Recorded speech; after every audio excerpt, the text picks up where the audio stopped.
New reaction today after heartbreaking pleas for help from an ICE facility in Texas, with one family inside ICE's Dilley Detention Center sharing what lawyers call new and disturbing details of the conditions they've been facing for over 9 months.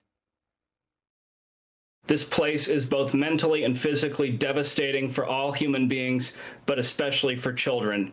We are not alone. Hundreds of people here can speak to the truth of what happens inside these walls. We are asking for just one thing, our freedom. Set us free so we can finally go home, and don't let our lives vanish in this limbo. Texas Tribune investigative reporter Leiomy Creel is joining me right now. And Leiomy, you broke the story of the El Gamal family. So tell us about the mother and her 5 kids, the youngest of whom are a set of 5-year-old twins. What are you hearing from this family?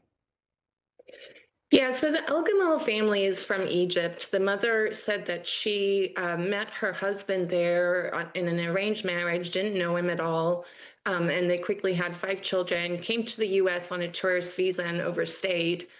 But in that period that they were still lawful here, applied for asylum.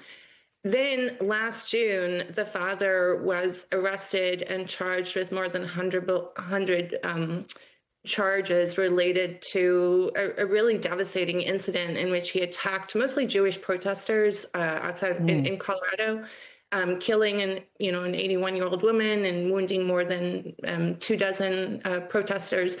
So he was detained and is facing, like I said, federal charges in this, what authorities say is a terrorism-related attack. But the family said that they have had, they had no knowledge of that attack. The youngest kids, as you mentioned, were actually 4 when they were detained.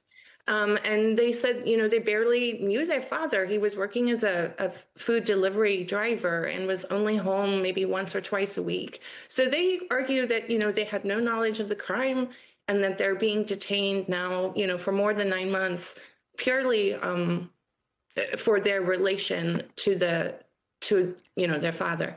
But to what end? I mean, for how long are they supposed to be detained? Where are they supposed to be going?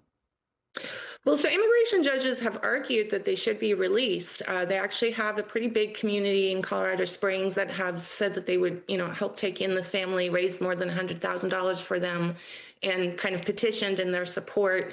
The oldest daughter, who's 18, was recognized by the city's paper for being among the best and brightest students in the state. That was shortly before she was detained last June.